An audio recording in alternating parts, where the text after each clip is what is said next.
Hello പ്രിയപ്പെട്ടവരെ, ഇത് ഞാൻ വീടിൻ്റെ മുകളിൽ ഒന്ന് വാട്ടർ പ്രൂഫ് അടിക്കുന്ന ഒരു വീഡിയോ ആണ് കേട്ടത്. അപ്പോൾ എൻ്റെ വീഡിയോ ഫസ്റ്റ് കാണുന്ന ആൾക്കാരാണെന്നുണ്ടെങ്കിൽ ഒന്ന് സബ്സ്ക്രൈബ് ചെയ്തിട്ട് മാക്സിമം ഒന്ന് ഷെയറും ചെയ്യാം കേട്ടോ.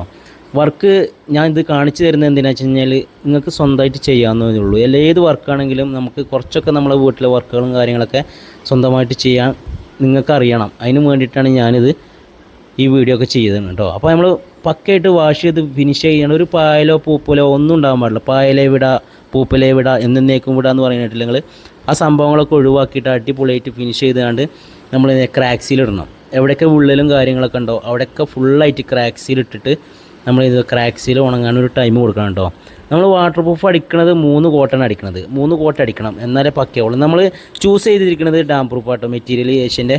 അത് 10 ഇയേഴ്സ് വാറണ്ടി ഉണ്ട്.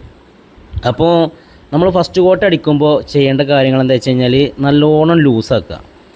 മാക്സിമം ലൂസാക്കിയിട്ട് ഒരു അടിക്കാൻ പാകമാക്കി ലൂസാക്കുക. ലൂസാക്കിയിട്ട് എന്ത് ചെയ്യണം, പിന്നെ അപ്പോഴേ നമ്മൾ ആ ലൂസാക്കുന്നതിനനുസരിച്ച് നമ്മൾ ആ വാർപ്പിൻ്റെ ഉള്ളിലോട്ടൊക്കെ ശരിക്ക് സാധനം ഇറങ്ങിപ്പോവും. അത് ഇറങ്ങിപ്പോകണം ഫസ്റ്റ് കോട്ടിൽ തന്നെ നല്ലോണം ലൂസാക്കിയിട്ട്. നമ്മൾ 3 കോട്ട് അടിക്കുമ്പോൾ ബാക്കി 2 കോട്ട് വരുന്നത് സെക്കൻഡും തേർഡും അടിക്കേണ്ടത് എങ്ങനെയാണെന്ന് വെച്ചാൽ നല്ല ടൈറ്റ് തന്നെ അടിക്കണം. അത് ലൂസാക്കി വെള്ളം തുടിക്കാനേ പാടില്ല. ഫസ്റ്റ് കോട്ട് നമ്മൾ അടിച്ച് കഴിഞ്ഞതിന് ശേഷം ഒരു 4 മണിക്കൂർ കഴിഞ്ഞിട്ട് നമ്മൾ സെക്കൻഡ് അടിക്കാൻ പാടുള്ളൂ. സെക്കൻഡ് അടിച്ചതിന് ശേഷമേ നമ്മൾ എന്ത് ചെയ്യാൻ പാടുള്ളൂ, 4 മണിക്കൂർ കഴിഞ്ഞിട്ടേ തേർഡ് അടിക്കാൻ പറ്റുള്ളൂ. അപ്പോൾ അതൊക്കെ ഒന്ന് നോക്കിയാണ്ട് നിങ്ങൾ എന്ത് ചെയ്യണം കേട്ടോ.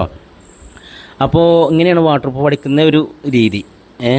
അപ്പോൾ നമ്മൾ എന്ത് ചെയ്തു, ഫസ്റ്റും സെക്കൻഡും അടിച്ചുകൊണ്ട് നിൽക്കുകയാണ്. ആ അടിച്ചുകൊണ്ട് നിന്ന സമയത്ത് പെരും വെയിലാട്ടോ, നല്ല വെയിലുണ്ട്.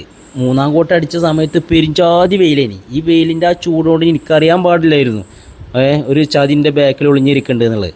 അത് നിങ്ങൾക്ക് കാണാൻ പറ്റും. ആ ചതി ഭയങ്കരമായിട്ട് ഫീൽ ചെയ്തു, എനിക്കും ഫീൽ ചെയ്തു. ഞാൻ വീട്ടുകാരെ നിർബന്ധം കൊണ്ടാണ് ഞാൻ 3-ാം കോട്ട് അടിച്ചത് കേട്ടോ. ഞാൻ അടിക്കണ്ടെന്ന് പറഞ്ഞതായിരുന്നു, പക്ഷേ ചെറിയൊരു സങ്കടം ഉണ്ട്. നമ്മൾ അടിച്ചൊരു 2 മണിക്കൂർ കഴിഞ്ഞേക്ക് എന്ത് ചെയ്യും, നമ്മൾ മാക്സിമം ഒരു 4 മണിക്കൂറെങ്കിലും കൊടുക്കണം അടിച്ചു കഴിഞ്ഞാൽ ഉണങ്ങാൻ.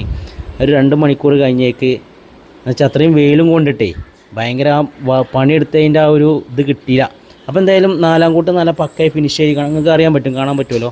അത് കഴിഞ്ഞേക്ക് നിങ്ങളോട് പറയാം ചങ്ങായിമാരെ, മഴയാണ് പെയ്തേക്ക് എന്ത് ചെയ്തു കണ്ടങ്ങൾ വെള്ളം അടിച്ച് ശരിക്കും ഉണങ്ങാതെ നിൽക്കുകയാണ്. അപ്പോൾ അത് ഒലിച്ച പാട് കണ്ടോ. ഇതൊക്കെയാണ് അവസ്ഥ.